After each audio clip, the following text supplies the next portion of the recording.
The Shroud of Turin. A Turin shroud is a length of linen cloth bearing the image of a man who is alleged to be Jesus of Nazareth. The cloth itself is believed by some to be the burial shroud he was wrapped in when he was buried after crucifixion, although 3 radiocarbon dating tests in 1988 dated a sample of the cloth to the Middle Ages. The shroud is kept in the royal chapel of the Cathedral of St. John the Baptist in Turin, northern Italy. The Catholic Church has neither formally endorsed nor rejected the shroud, but in 1958 Pope Pius XII approved of the image in association with the devotion to the Holy Face of Jesus. Pope John Paul II called the shroud a mirror of the Gospel. The origins of the shroud and its images are the subject of intense debate among theologians, historians and researchers. Diverse arguments have been made in scientific and popular publications claiming to prove that the cloth is the authentic burial shroud of Jesus. Based on disciplines ranging from chemistry to biology and medical forensics to optical image analysis. In 1988, a radiocarbon dating test dated a corner piece of the shroud from the Middle Ages, between the years 1260 and 1390, which is consistent with the shroud's first known exhibition in France in 1357. Articles published from 2000 to 2015 have highlighted concerns about this dating, and aspects of the 1988 test continue to be debated in some circles, but meaningful challenges to the dating result have so far been unsuccessful.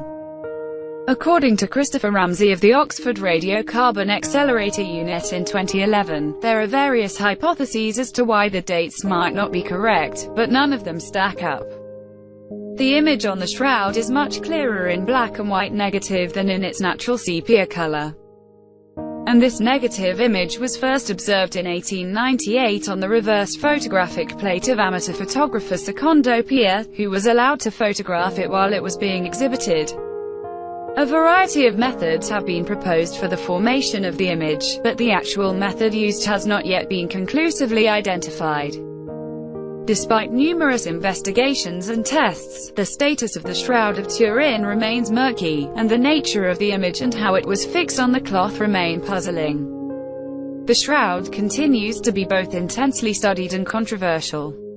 Secondo Pia's 1898 negative of the image on the Shroud of Turin has an appearance suggesting a positive image. It is used as part of the devotion to the Holy Face of Jesus. Image from Musée de l'Élysée, Lausanne. The shroud is rectangular, measuring approximately 4.4 by 1.1 meters, 14 feet 5 in times 3 feet 7 in. The cloth is woven in a 3-to-1 herringbone twill composed of flax fibrils. Its most distinctive characteristic is the faint, brownish image of the front and back view of a naked man with his hands folded across his groin. The two views are aligned along the midplane of the body and point in opposite directions. The front and back views of the head nearly meet at the middle of the cloth. The image of the man of the shroud has a beard, mustache, and shoulder-length hair parted in the middle. He is muscular and tall. Various experts have measured him as from 1.70 to 1.88 meters or 5 feet 7 into 6 feet 2 in.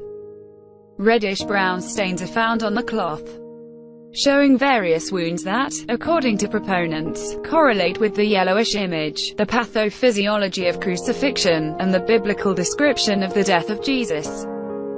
Forensic doctors have interpreted markings on the cloth as follows. 28. One wrist bears a large round wound, apparently from piercing. The second wrist is hidden by the folding of the hands. Upward gouge in the side penetrating into the thoracic cavity.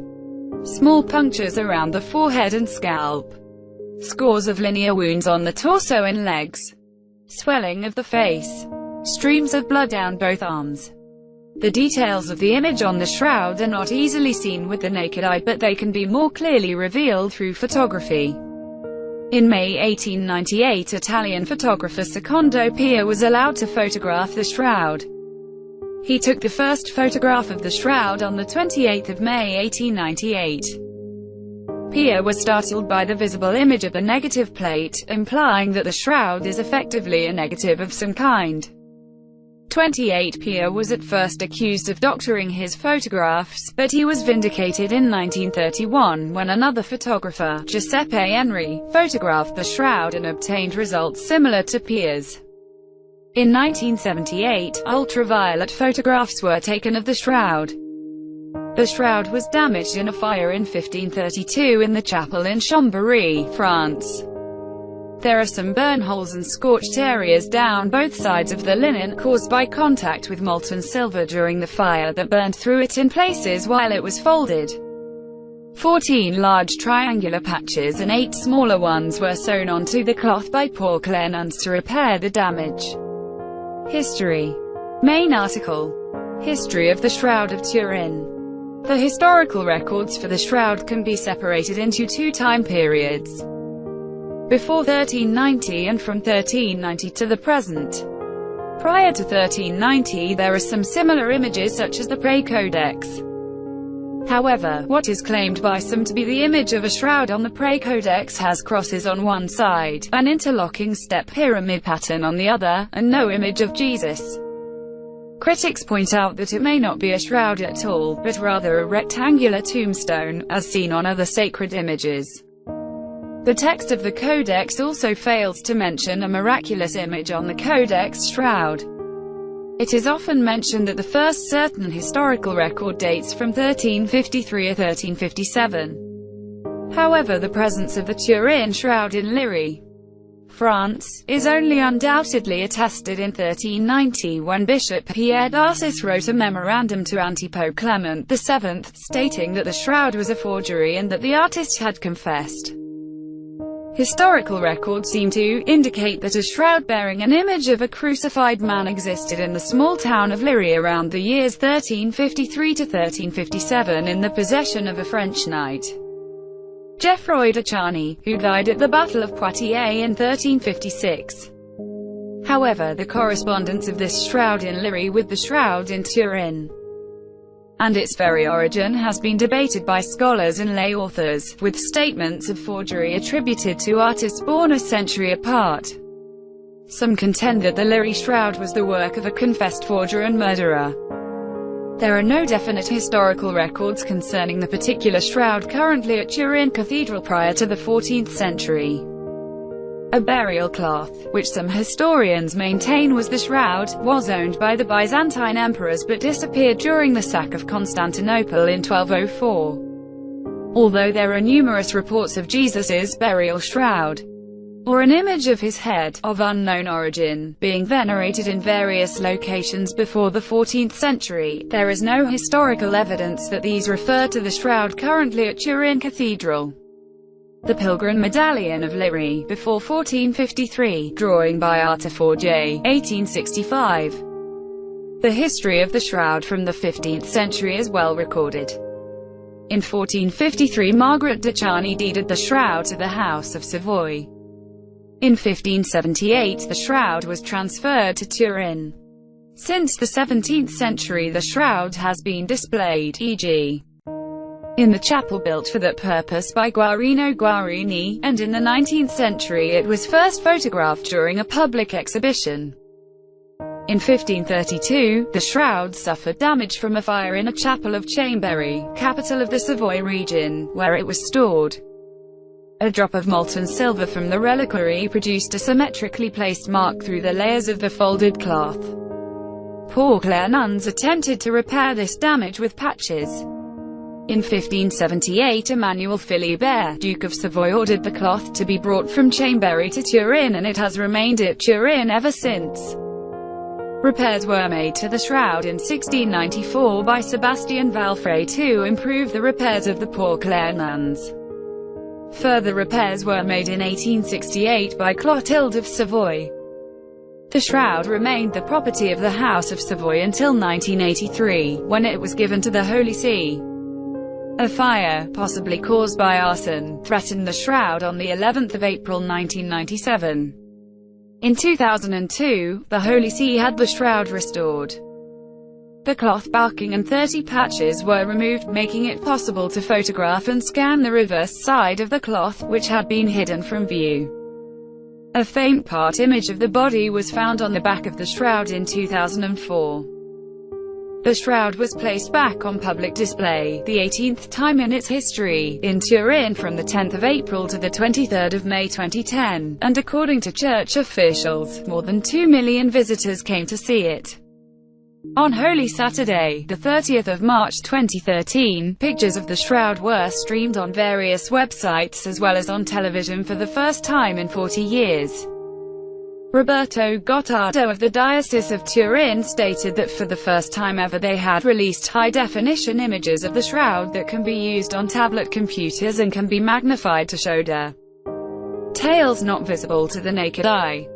As this rare exposition took place, Pope Francis issued a carefully worded statement which urged the faithful to contemplate the shroud with awe, but, like his predecessors, he stopped firmly short of asserting its authenticity. The shroud was again placed on display in the cathedral in Turin from the 19th of April 2015 until the 24th of June 2015. There was no charge to view it, but an appointment was required. Conservation. The shroud has undergone several restorations and several steps have been taken to preserve it to avoid further damage and contamination. The shroud is kept under the laminated bulletproof glass of the airtight case. The temperature and humidity-controlled case is filled with argon 99.5% and oxygen 0.5% to prevent chemical changes. The shroud itself is kept on an aluminum support sliding on runners and stored flat within the case. Religious perspective. A poster advertising the 1898 exhibition of the shroud in Turin. Secondo Pia's photograph was taken a few weeks too late to be included in the poster. The image on the poster includes a painted face, not obtained from Pia's photograph. Religious beliefs about the burial cloths of Jesus have existed for centuries. The Gospels of Matthew 27-59-60, Mark 15:46, and Luke 23:53 state that Joseph of Arimathea wrapped the body of Jesus in a piece of linen cloth and placed it in a new tomb. The Gospel of John 19:38-40 refers to strips of linen used by Joseph of Arimathea and states that Apostle Peter found multiple pieces of burial cloth after the tomb was found open. Strips of linen cloth for the body and a separate cloth for the head. 20-6-7.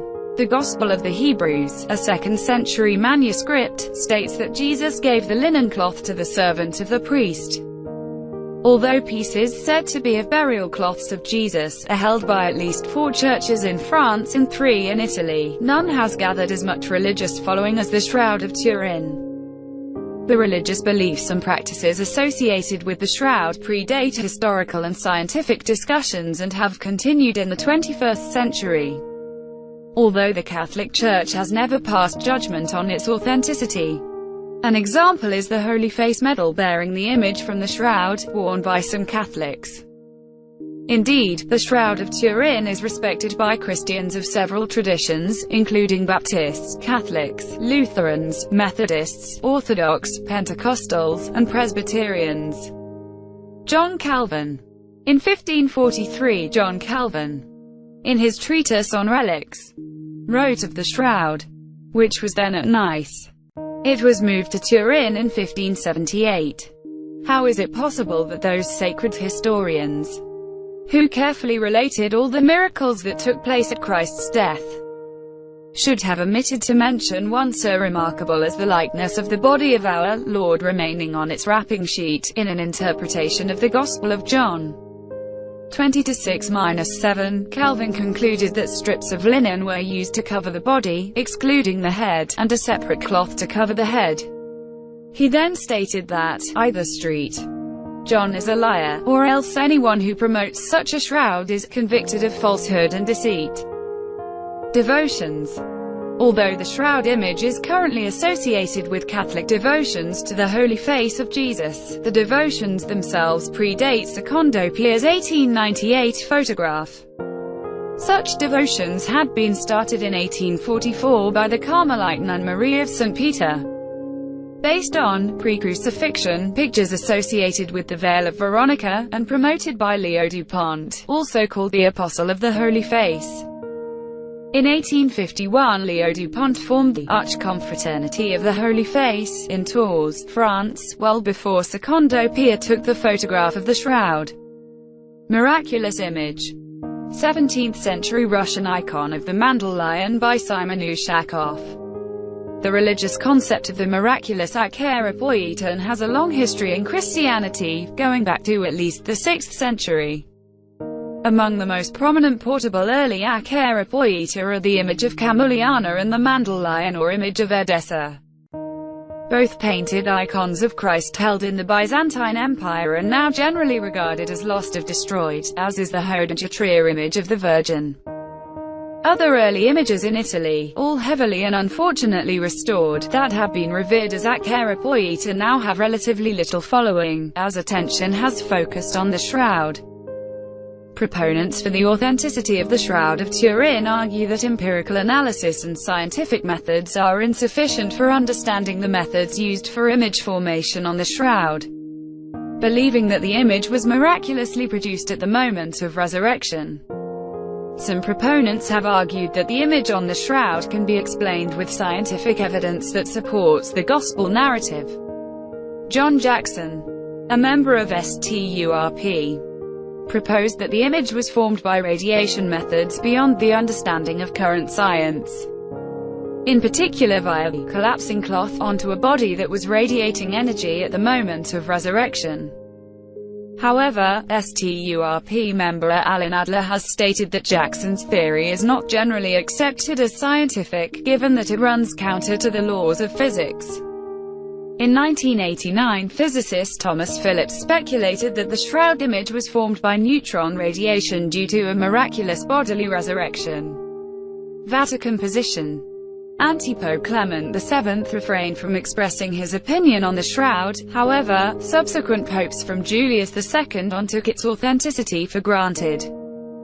The Vatican newspaper Osservatore Romano covered the story of Secondo Pia's photograph of 28 May 1898 in its edition of 15 June 1898. But it did so with no comment, and thereafter church officials generally refrained from officially commenting on the photograph for almost half a century. The first official association between the image on the shroud and the Catholic Church was made in 1940 based on the formal request by Sister Maria Pierina de Micheli to the Curia in Milan to obtain a authorization to produce a medal with the image. The authorization was granted and the first medal with the image was offered to Pope Pius XII, who approved the medal. The image was then used on what became known as the Holy Face medal, worn by many Catholics, initially as a means of protection during World War II. In 1958, Pope Pius XII approved of the image in association with the devotion to the Holy Face of Jesus, and declared its feast to be celebrated every year the day before Ash Wednesday. Following the approval by Pope Pius XII, Catholic devotions to the Holy Face of Jesus have been almost exclusively associated with the image on the shroud. In 1983, the shroud was given to the Holy See by the House of Savoy. However, as with all relics of this kind, the Roman Catholic Church made no pronouncements on its authenticity. As with other approved Catholic devotions, the matter has been left to the personal decision of the faithful, as long as the Church does not issue a future notification to the contrary. In the Church's view, whether the cloth is authentic or not has no bearing whatsoever on the validity of what Jesus taught or on the saving power of his death and resurrection. Pope John Paul II stated in 1998 that, since it is not a matter of faith, the Church has no specific competence to pronounce on these questions. She entrusts to scientists the task of continuing to investigate, so that satisfactory answers may be found to the questions connected with this sheet. Pope John Paul II showed himself to be deeply moved by the image of the shroud and arranged for public showings in 1998 and 2000.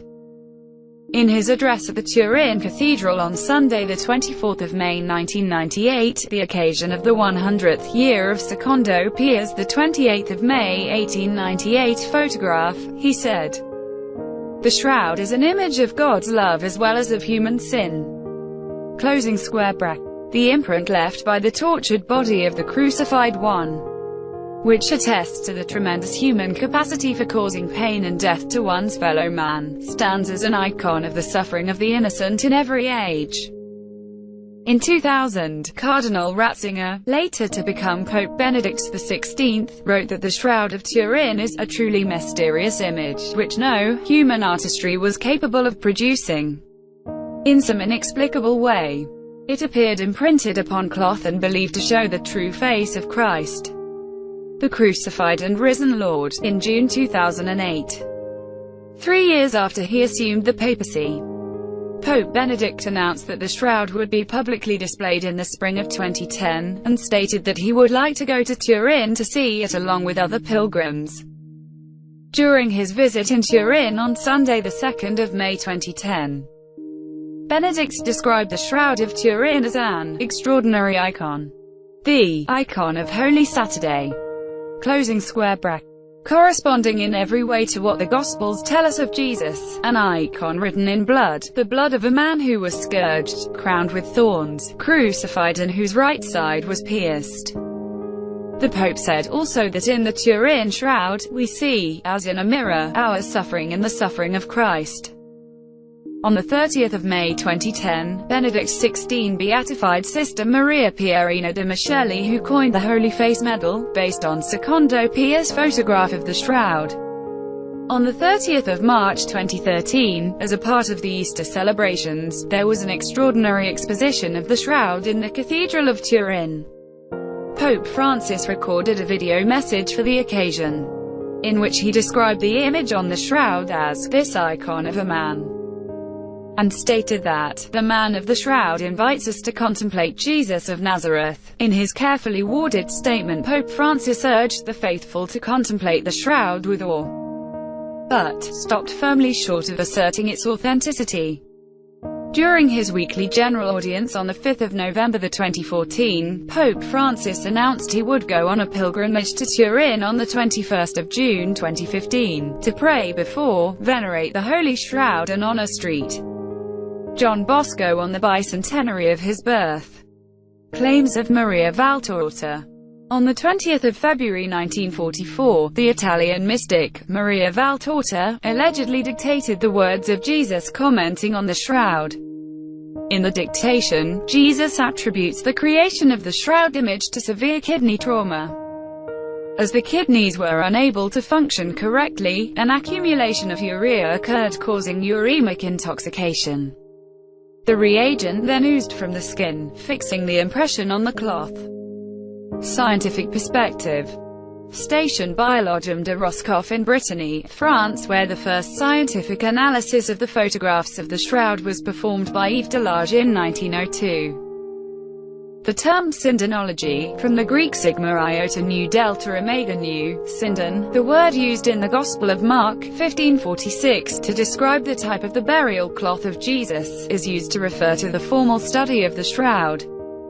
The Oxford English Dictionary cites the first use of this word in 1964. The investigation assumed the stature of a separate discipline and was given a name of syndenology, but also identifies the use of syndonological in 1950 and syndenologist in 1953. Secondo Pia's 1898 photographs of the shroud allowed the scientific community to begin to study it. A variety of scientific theories regarding the shroud have since been proposed based on disciplines ranging from chemistry to biology and medical forensics to optical image analysis. The scientific approaches to the study of the shroud fall into three groups: material analysis, both chemical and historical, biology and medical forensics, and image analysis. Early studies. The initial steps towards the scientific study of the shroud were taken soon after the first set of black and white photographs became available early in the 20th century. In 1902, Yves Delage, a French professor of comparative anatomy, published the first study on the subject. Delage declared the image anatomically flawless and argued that the features of rigor mortis, wounds, and blood flows were evidence that the image was formed by direct or indirect contact with a corpse. William Meacham mentions several other medical studies between 1936 and 1981 that agree with Delage. However, these were all indirect studies without access to the shroud itself. The first direct examination of the shroud by a scientific team was undertaken in 1969 to 1973 in order to advise on preservation of the shroud and determine specific testing methods. This led to the appointment of an 11-member Turin Commission to advise on the preservation of the relic and on specific testing. 5 of the commission members were scientists, and preliminary studies of samples of the fabric were conducted in 1973. In 1976, physicist John P. Jackson, thermodynamicist Eric Jumper and photographer William Motten used image analysis technologies developed in aerospace science for analyzing the images of the shroud. In 1977, these 3 scientists and over 30 others formed the Shroud of Turin research project. In 1978, this group, often called STURP, was given direct access to the shroud. Also in 1978, independently of the STURP research, Professor Giovanni Tamburelli obtained at CSELT a 3D elaboration from the shroud with higher resolution than Jumper and Motten. A second result of Tamburelli was the electronic removal from the image of the blood that apparently covers the face. Material chemical analysis. Phase contrast microscopic view of image-bearing fiber from the Shroud of Turin. The carbohydrate layer is visible along top edge. The lower right edge shows that coating is missing. The coating can be scraped off or removed with adhesive or diamide. Radiocarbon dating. Main article. Radiocarbon-14 dating of the Shroud of Turin. After years of discussion, the Holy See permitted radiocarbon dating on portions of a swatch taken from a corner of the shroud. Independent tests in 1988 at the University of Oxford, the University of Arizona, and the Swiss Federal Institute of Technology concluded with 95% confidence that the shroud material dated to 1260 to 1390 AD. This 13th to 14th century dating is much too recent for the shroud to have been associated with Jesus of Nazareth. The dating does on the other hand match the first appearance of the shroud in church history. This dating is also slightly more recent than that estimated by art historian W.S.A. Dale, who postulated on artistic grounds that the shroud is an 11th century icon made for use in worship services. Some proponents for the authenticity of the shroud have attempted to discount the radiocarbon dating result by claiming that the sample may represent a medieval invisible repair fragment rather than the image-bearing cloth. It has been suggested, for example, that burnt residue, or other types of residues, might have skewed the radiocarbon date toward the present. These various challenges have all been refuted by experts based on scientific analysis of shroud evidence. According to Professor Christopher Ramsey of the Oxford Radiocarbon Accelerator Unit in 2011, there are various hypotheses as to why the dates might not be correct, but none of them stack up. A regression analysis by Riani et al. Concluded that, for whatever reasons, the structure of the TS is more complicated than that of the 3 fabrics with which it was compared. Vibrational spectroscopy. In 2013, Giulio Fanti performed new dating studies on fragments obtained from the shroud. He performed 3 different tests including ATR, FTIR and Raman spectroscopy, absorption of light of different colors. The date range from these tests date the shroud between 300 BC and 400 AD. These studies have been publicly disregarded by Mgr. Cesare Nosiglia, Archbishop of Turin and custodian of the shroud. Cardinal Nosiglia stated that, as it is not possible to be certain that the analyzed material was taken from the fabric of the shroud, no serious value can be recognized to the results of such experiment. NTS. Some criticism have been levied towards Fanti's methodologies. For instance, Italian scientist Gian Rinaldi questioned the reliability of Fanti's methods by pointing out difficulties on determining a proper date based on the novelty of the employed methods. as well as the fiber. The samples that were utilized in Fanti's experiments. Fanti has since replied to Rinaldi's accusations, and insists that the falsifications are invalid. Tests for pigments. In the 1970s, a special 11-member Turin Commission conducted several tests. Conventional and electron microscopic examination of the shroud at that time revealed an absence of heterogeneous coloring material, a pigment. In 1979, Walter Macrone, upon analyzing the samples he was given by STURP, concluded that the image is actually made up of billions of submicrometer pigment particles. The only fibrils that had been made available for testing of the stains were those that remained affixed to custom-designed adhesive tape applied to 32 different sections of the image. Mark Anderson, who was working for Macrone, analyzed the shroud samples.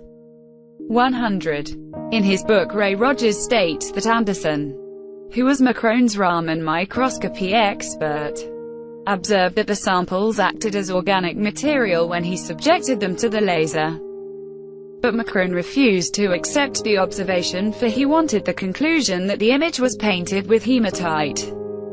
John Heller and Alan Adler examined the same samples and agreed with Macrone's result that the cloth contains iron oxide. However, they concluded, the exceptional purity of the chemical and comparisons with other ancient textiles showed that, while retting flax absorbs iron selectively, the iron itself was not the source of the image on the shroud. Material historical analysis. A Roman loom, c. 2nd century AD. In 2000, fragments of a burial shroud from the 1st century were discovered in a tomb near Jerusalem, believed to have belonged to a Jewish high priest, a member of the aristocracy. The shroud was composed of a simple two-way weave, unlike the complex herringbone twill of the Turin shroud. Based on this discovery, the researchers stated that the Turin shroud did not originate from Jesus-era Jerusalem. According to textile expert Mechthild Fleury-Lemberg of Hamburg, a seam in the cloth corresponds to a fabric found at the fortress of Masada near the Dead Sea, which dated to the 1st century.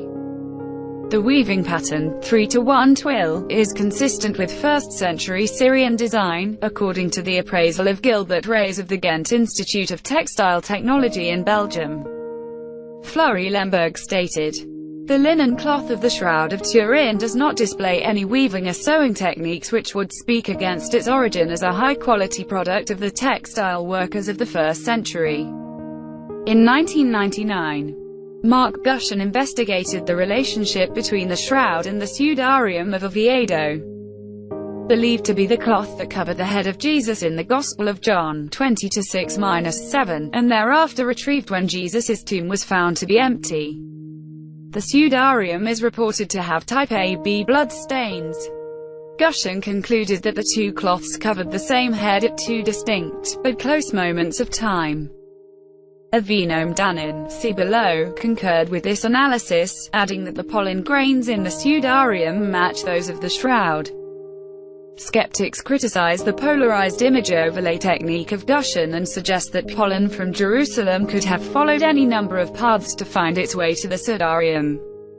In 2002, Aldo Guerreschi and Michele Salsato argued that many of these marks on the fabric of the shroud stem from a much earlier time because the symmetries correspond more to the folding that would have been necessary to store the cloth in a clay jar, like cloth samples at Qumran, than to that necessary to store it in the reliquary that housed it in 1532. Dirt particles.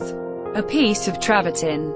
Joseph Colbeck from the Hercules Aerospace Company in Utah and Richard Levi Setti of the Enrico Fermi Institute examined some dirt particles from the shroud surface. The dirt was found to be travertine aragonite limestone. Using a high-resolution microprobe, Levi Setti and Colbeck compared the spectra of samples taken from the shroud with samples of limestone from ancient Jerusalem tombs. The chemical signatures of the shroud samples and the tomb limestone were found identical except for minute fragments of cellulose linen fiber that could not be separated from the shroud samples. Biological and medical forensics. Blood stains. There are several reddish stains on the shroud suggesting blood, but it is uncertain whether these stains were produced at the same time as the image, or afterwards. Macrone, sea painting hypothesis, identified these as containing iron oxide, theorizing that its presence was likely due to simple pigment materials used in medieval times. Other researchers, including Alan Adler, identified the reddish stains as blood and interpreted the iron oxide as a natural residue of hemoglobin. Heller and Adler further studied the dark red stains and identified hemoglobin, as well as the presence of porphyrin, bilirubin, albumin, and protein. Working independently, forensic pathologist Pierluigi Bologna concurred with Heller and Adler's findings and identified the blood as the AB blood group. Subsequently, STURP sent flecks from the shroud to the laboratory devoted to the study of ancient blood at the State University of New York, SUNY, Binghamton. Dr. Andrew Merriweather at SUNY stated that it is almost certain that the flecks are blood, but that no definitive statements can be made about its nature or provenance, i.e., whether it is male or from the Near East. He also stated that no blood typing could be confirmed, as the DNA was badly fragmented. Joe Nickel argues that results similar to Heller and Adler's could be obtained from tempera paint. Skeptics also cite other forensic blood tests whose results dispute the authenticity of the shroud, and point to the possibility that the blood could belong to a person handling the shroud, and that the apparent blood flows on the shroud are unrealistically neat. Flowers and pollen. Chrysanthemum coronarium, now called Glebionus coronaria. In 1997 Avinoam Danin, a botanist at the Hebrew University of Jerusalem, reported that he had identified Chrysanthemum coronarium, now called Glebionus coronaria, Cistus creticus and zygophyllum, whose pressed image on the shroud was first noticed by Alan Fonger in 1985 on the photographs of the shroud taken in 1931. He reported that the outlines of the flowering plants would point to March or April in the environs of Jerusalem. In a separate report in 1978, Danon and Uri Baruch reported on the pollen grains on the cloth samples, stating that they were appropriate to the spring in Israel. Max Frey, a Swiss police criminologist who initially obtained pollen from the shroud during the STURP investigation, stated that of the 58 different types of pollens found, 45 were from the Jerusalem area, while 6 were from the East and Middle East, with 1 pollen species growing exclusively in Istanbul, and 2 found in Edessa, Turkey. Mark Antonucci argues that the pollen evidence and flower images are inherently interwoven and strengthen each other. Skeptics have argued that the flower images are too faint for Danin's determination to be definite, that an independent review of the pollen strands showed that one strand out of the 26 provided contained significantly more pollen than the others, perhaps pointing to deliberate contamination. Skeptics also argue that Max Frey had previously been duped in his examination of the Hitler diaries and that he may have also been duped in this case, or may have introduced the pollens himself. J. Bulio has stated that Frey was a self-taught amateur palynologist, was not properly trained, and that his sample was too small. In 2008, Avinoam Danon reported analysis based on the ultraviolet photographs of Miller and Pellicory taken in 1978. Danon reported 5 new species of flower, which also bloom in March and April, and stated that a comparison of the 1931 black and white photographs and the 1978 ultraviolet images indicate that the flower images are genuine and not the artifact of a specific method of photography. A study published in 2011 by Laura So and others subjected 2 photographs of the shroud to detailed modern digital image processing, one of them being a reproduction of the photographic negative taken by Giuseppe Enri in 1931. They did not find any images of flowers or coins or anything else on either image. They noted that the faint images identified by the Fongers were only visible by incrementing the photographic contrast, and they concluded that these signs may be linked to protuberances in the yarn. and possibly also to the alteration and influence of the texture of the Henry photographic negative during its development in 1931. In 2015, Italian researchers published a new study in Scientific Reports. They examined the human and non-human DNA found when the shroud and its backing cloth were vacuumed in 1977 and 1988. They found traces of 19 different plant taxa, including plants native to Mediterranean countries, Central Europe, North Africa, the Middle East, Eastern Asia, China, and the Americas. Of the human mtDNA, sequences were found belonging to haplogroups that are typical of various ethnicities and geographic regions, including Europe, North and East Africa, the Middle East and India. A few non-plant and non-human sequences were also detected, including various birds and one ascribable to a marine worm common in the northern Pacific Ocean, next to Canada. After sequencing some DNA of pollen and dust found on the shroud, they confirmed that many people from many different places came in contact with the shroud. According to the scientists, such diversity does not exclude a medieval origin in Europe, but it would be also compatible with the historic path followed by the Turin shroud during its presumed journey from the Near East. Furthermore, the results raise the possibility of an Indian manufacture of the linen cloth. Anatomical forensics. Full-length negatives of the shroud. A number of studies on the anatomical consistency of the image on the shroud and the nature of the wounds on it have been performed, following the initial study by Yves Delage in 1902. While Delage declared the image anatomically flawless, others have presented arguments to support both authenticity and forgery. In 1950, physician Pierre Barbet wrote a long study called A Doctor at Calvary, which was later published as a book. Barbet stated that his experience as a battlefield surgeon during World War I led him to conclude that the image on the shroud was authentic, anatomically correct and consistent with crucifixion. In 1997, physician and forensic pathologist Robert Buckland constructed a scenario of how a systematic autopsy on the man of the shroud would have been conducted. He noted the series of traumatic injuries which extend from the shoulder areas to the lower portion of the back, which he considered consistent with whipping, and marks on the right shoulder blade which he concluded were signs of carrying a heavy object. Buckland concluded that the image was of a real person, subject to crucifixion. For over a decade, medical examiner Frederick Zugibe performed a number of studies using himself and volunteers suspended from a cross, and presented his conclusions in a book in 1998. Zugibe considered the shroud image and its proportions as authentic, but disagreed with Barbet and Buckland on various details such as blood flow. Zugibe concluded that the image on the shroud is of the body of a man, but that the body had been washed. In 2001, Pierluigi Bologna, a professor of forensic medicine in Turin, stated that the forensic examination of the wounds and blood stains on the shroud indicate that the image was that of the dead body of a man who was whipped, wounded around the head by a pointed instrument and nailed at the extremities before dying. In 2010, Giulia Fanti, professor of mechanical measurements, wrote that, apart from the hands afterward placed on the pubic area, the front and back images are compatible with the shroud being used to wrap the body of a man 175 ± 2 centimeters, 5 feet 9 in ± 1 in tall, which, due to cadaveric rigidity, remained in the same position it would have assumed during crucifixion.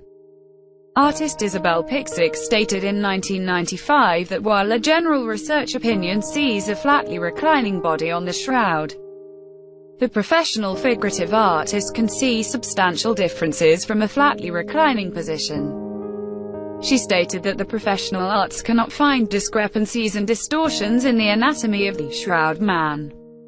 Nickel, in 1983, and Gregory S. Paul in 2010, separately state that the proportions of the image are not realistic. Paul stated that the face and proportions of the shroud image are impossible, that the figure cannot represent that of an actual person, and that the posture was inconsistent. They argued that the forehead on the shroud is too small, and that the arms are too long and of different lengths, and that the distance from the eyebrows to the top of the head is non-representative. They concluded that the features can be explained if the shroud is a work of a Gothic artist. A 2013 study analyzed the wounds seemingly evident on the image and the shroud and compared them favorably to the wounds which the Gospels state were inflicted on Jesus. Both digital image processing and analog techniques have been applied to the shroud images. In 1976, Pete Schumacher, John Jackson and Eric Jumper analyzed a photograph of the shroud image using a VP8 image analyzer, which was developed for NASA to create brightness maps of the Moon. A brightness map, isometric display, interprets differences of brightness within an image as differences of elevation. Brighter patches are seen as being closer to the camera, and darker patches further away. Our minds interpret these gradients as a pseudo-three-dimensional image. They found that, unlike any photograph they had analyzed, the shroud image has the property of decoding into a three-dimensional image. When the darker parts of the image are interpreted to be those features of the man that were closest to the shroud, and the lighter areas of the image those features that were farthest. The researchers could not replicate the effect when they attempted to transfer similar images using techniques of block print, engravings, a hot statue, and bas-relief. However, optical physicist and former STURP member John D. German has since noted that it is not difficult to make a photograph which has 3D qualities. If the object being photographed is lighted from the front, and a non-reflective fog of some sort exists between the camera and the object, then less light will reach and reflect back from the portions of the object that are farther from the lens, thus creating a contrast which is dependent on distance. Researchers Jackson, Jumper, and Stevenson report detecting the impressions of coins placed on both eyes after a digital study in 1978. They claimed to have seen a 2-lepton coin on the right eyelid dating from 29 to 30, and a 1-lepton coin on the left eyebrow minted in 29. The existence of the coin images is rejected by most scientists. A study published in 2011 by Laura So and others subjected 2 photographs of the shroud to detailed modern digital image processing. One of them being a reproduction of the photographic negative taken by Giuseppe Enri in 1931. They did not find any images of flowers or coins or anything else on either image.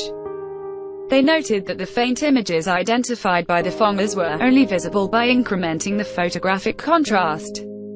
And they concluded that these signs may be linked to protuberances in the yarn, and possibly also to the alteration and influence of the texture of the Enri photographic negative during its development in 1931.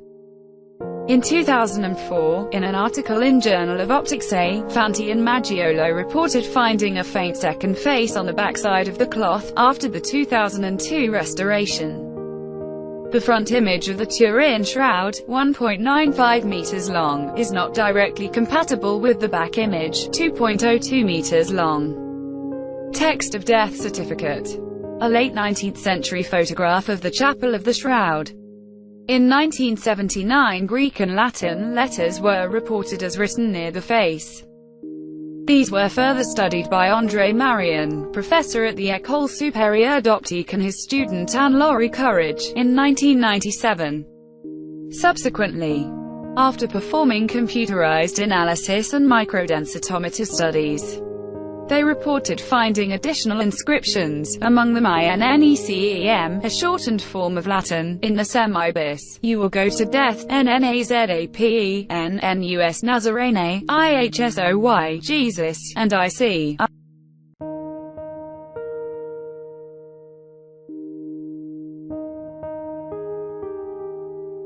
The uncertain letters I, R, have been conjectured as Tiberius.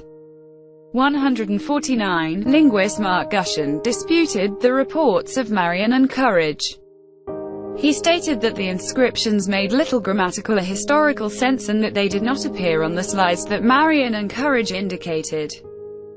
In 2009, Barbara Frall, a paleographer in the Vatican Secret Archives, who had published 2 books on the Shroud of Turin, reported further analysis of the text.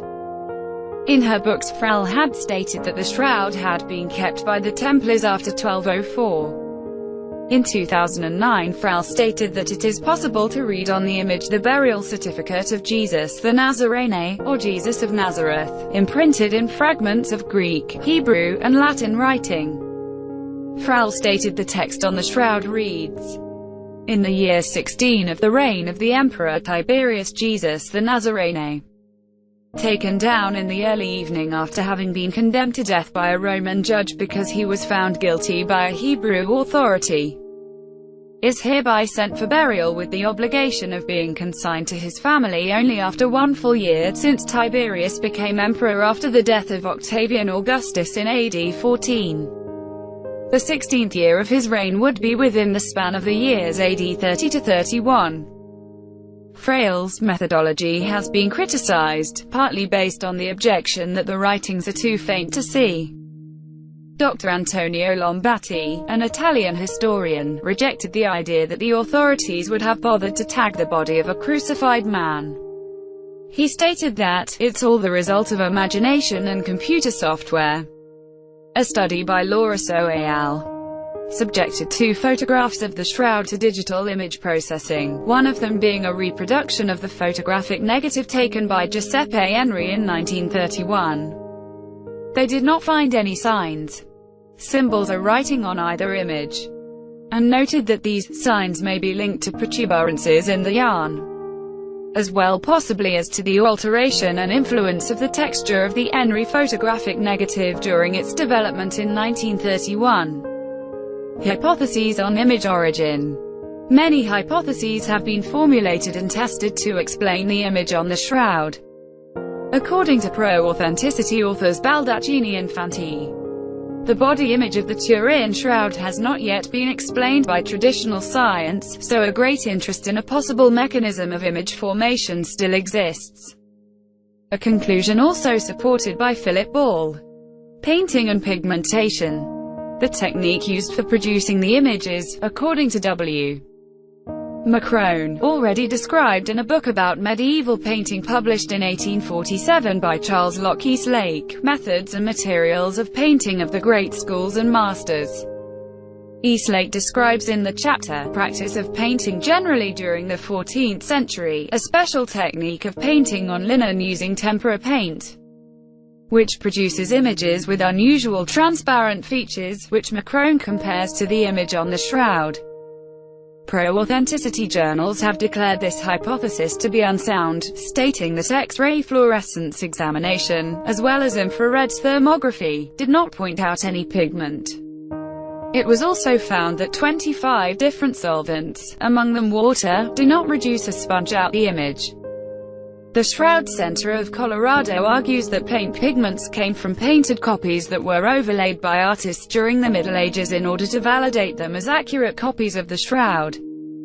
The non-paint origin has been further examined by Fourier transform of the image. Common paintings show a directionality that is absent from the Turin shroud. However, analyzing fragments of the shroud brought to the US, Macrone and others observed the presence of pigments, of types commonly used in medieval paints, on the shroud. Bishop Darcy's letter to Pope Clement VII, the earliest unambiguous reference to the shroud, states that the forger who confessed to making it had done so by painting acid pigmentation. In 2009, Luigi Galascelli, professor of organic chemistry at the University of Pavia, announced that he had made a full-size reproduction of the Shroud of Turin using only medieval technologies. Galascelli placed a linen sheet over a volunteer and then rubbed it with an acidic pigment. The shroud was then aged in an oven before being washed to remove the pigment. He then added blood stains, scorches and water stains to replicate the original. But according to Giulia Fanti, professor of mechanical and thermic measurements at the University of Padua, the technique itself seems unable to produce an image having the most critical Turin shroud image characteristics. Gala Skelly's reproduction was featured in a 2010 National Geographic documentary. The technique used by Gala Skelly included the bas-relief approach, described below, but only for the image of the face. The resultant image was visibly similar to the Turin shroud, though lacking the uniformity and detail of the original medieval photography. According to the art historian Nicholas Allen, the image on the shroud was formed by a photographic technique in the 13th century. Allen maintains that techniques already available before the 14th century, e.g., as described in the Book of Optics, which was at just that time translated from Arabic to Latin, were sufficient to produce primitive photographs, and that people familiar with these techniques would have been able to produce an image as found on the shroud. To demonstrate this, he successfully produced photographic images similar to the shroud using only techniques and materials available at the time the shroud was supposedly made. He described his results in his PhD thesis, in papers published in several science journals, and in a book. Silver bromide is believed by some to have been used for making the Shroud of Turin, as it is widely used in photographic films. Dust transfer technique. Scientists Emily Craig and Randall Brise have attempted to recreate the likenesses of the shroud through the dust transfer technique, which could have been done by medieval arts. They first did a carbon dust drawing of a Jesus-like face, using collagen dust, on a newsprint made from wood pulp, which is similar to 13th and 14th century paper. They next placed the drawing on a table and covered it with a piece of linen. They then pressed the linen against the newsprint by firmly rubbing with the flat side of a wooden spoon. By doing this they managed to create a reddish-brown image with a lifelike positive likeness of a person, a three-dimensional image and no sign of brush strokes. However, according to Fanti and Moroni, this does not reproduce many special features of the shroud at microscopic level. Bas-relief. Another hypothesis suggests that the shroud may have been formed using a bas-relief sculpture. Researcher Jacques Di Costanzo, noting that the shroud image seems to have a three-dimensional quality, suggested that perhaps the image was formed using an actual three-dimensional object, such as a sculpture. While wrapping a cloth around a life-sized statue would result in a distorted image, placing a cloth over a bas-relief would result in an image like the one seen on the shroud. To demonstrate the plausibility of his hypothesis, Costanzo constructed a bas-relief of a Jesus-like face and draped wet linen over the bas-relief. After the linen dried, he dabbed it with a mixture of ferric oxide and gelatine. The result was an image similar to that of the shroud. The imprinted image turned out to be wash-resistant, impervious to temperatures of 250 degrees Celsius.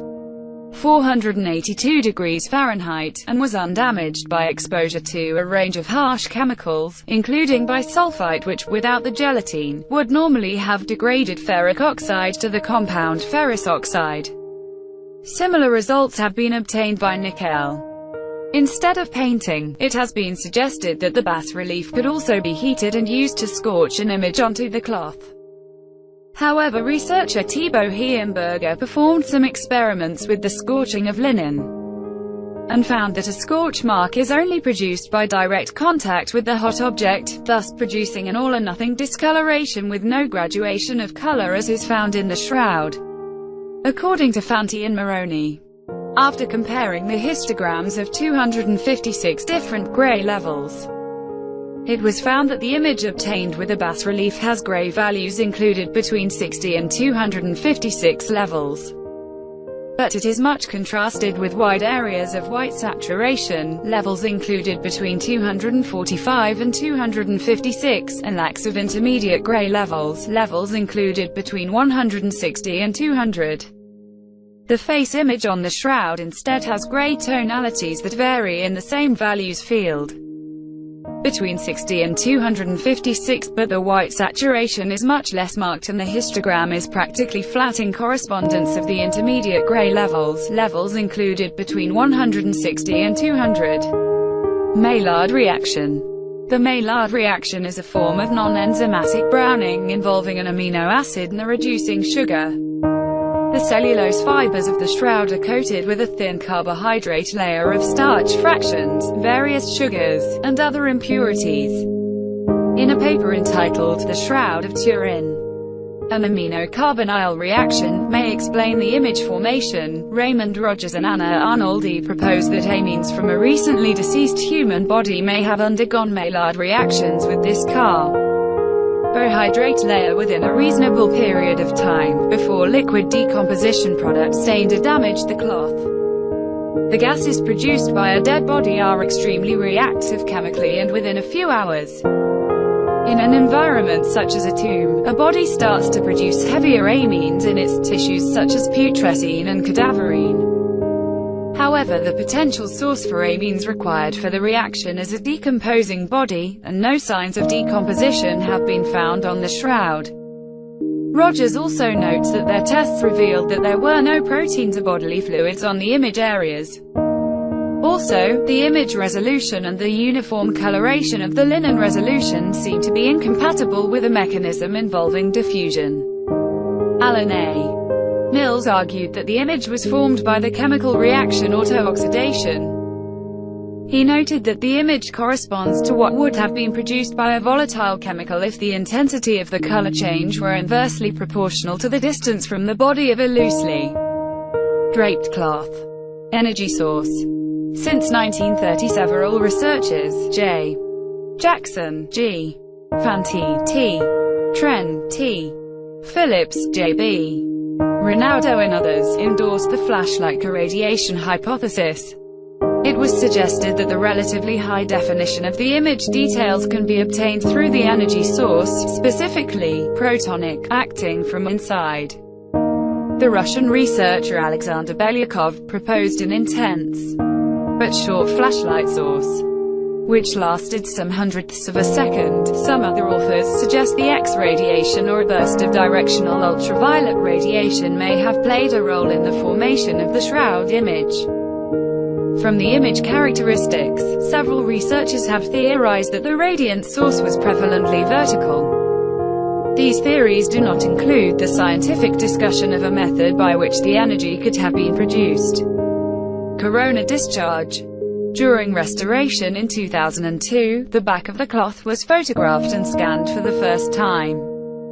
An article on this subject by Giulio Fanti and others envisages the electrostatic corona discharge as the probable mechanism to produce the images of the body in the shroud. Congruent with that mechanism, they also describe an image on the reverse side of the fabric, much fainter than that on the front view of the body, consisting primarily of the face and perhaps hands. As with the front picture, it is entirely superficial, with coloration limited to the carbohydrate layer. The images correspond to, and are in registration with, those on the other side of the cloth. No image is detectable in the reverse side of the dorsal view of the body. Raymond Rogers criticized the theory, saying, "It is clear that a corona discharge plasma in air will cause easily observable changes in a linen sample. No such effects can be observed in image fibers from the Shroud of Turin. Corona discharges and/or plasmas made no contribution to image formation." In December 2011, Giulio Fanti, a scientist at the University of Padua, published a critical compendium of the major hypotheses regarding the formation of the body image on the shroud.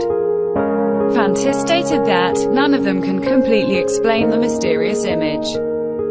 Fanti then considered corona discharge as the most probable hypothesis regarding the formation of the body image. He stated that it would be impossible to reproduce all the characteristics of the image in a laboratory, because the energy source required would be too high. Fanti has restated the radiation theories in a 2013 book, Ultraviolet Radiation. In December 2011, scientists at Italy's National Agency for New Technologies, Energy and Sustainable Development (ENIA) deduced from the STURP results that the color of the shroud image is the result of an accelerated aging process of the linen, similar to the yellowing of the paper of ancient books. They demonstrated that the photochemical reactions caused by exposing linen to ultraviolet light could reproduce the main characteristics of the shroud image. such as the shallowness of the coloration and the gradient of the color, which are not reproducible by other means. When subsequently illuminated with a UV lamp, the irradiated linen fabrics behaved like the linen of the shroud. They also determined that UV radiation changes the crystalline structure of cellulose in a similar manner as aging and long-duration background radiation. Professor Paolo Di Lazzaro, the lead researcher, indicated in an email interview that, "It appears unlikely a forger may have done this image with technologies available in the Middle Ages or earlier. But their study does not mean the shroud image was created by the flash of a miraculous resurrection." Contrary to how the story was presented in the media, especially on the web, professional skeptic Joe Nickel states that the latest findings are nothing new despite being dressed up in high-tech tests, and that they don't prove much of anything. Burial ointments. In November 2011, F. Curgerello et al. Published a paper that analyzed the abrupt changes in the yellowed fibril density values on the shroud image. They concluded that the rapid changes in the body image intensity are not anomalies in the manufacturing process of the linen, but that they can be explained with the presence of aromas of burial ointm. Ents. However, their work loves the minimal facts approach. A 2013 study published in a theological journal followed a minimal facts approach to determine which hypothesis relating to the image formation process is the most likely. The study concluded that the probability of the Shroud of Turin being the real Shroud of Jesus of Nazareth is very high.